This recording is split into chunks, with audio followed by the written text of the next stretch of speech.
The Hamilton Beach Sure Crisp 31416 Air Fryer Toaster Oven combines traditional oven cooking with powerful air frying technology.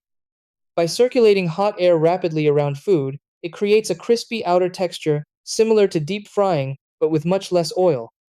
To get the best results, it's important to use the correct rack position, temperature, and airflow spacing. With a few simple techniques, you can achieve evenly cooked, golden crispy meals every time. Try these. Step 1. Preheat the oven by setting the function to air fry and selecting the desired temperature before adding food. Step 2. Place food in the air fry basket and spread it evenly to allow proper air circulation. Step 3. Slide the basket onto the upper rack position so hot air can surround the food effectively. Step 4. Set the timer and temperature according to the recipe or food type, usually between 375 degrees Fahrenheit and 400 degrees Fahrenheit. Step 5. Halfway through cooking, shake or flip the food for even crisping, then allow it to finish until golden and fully cooked.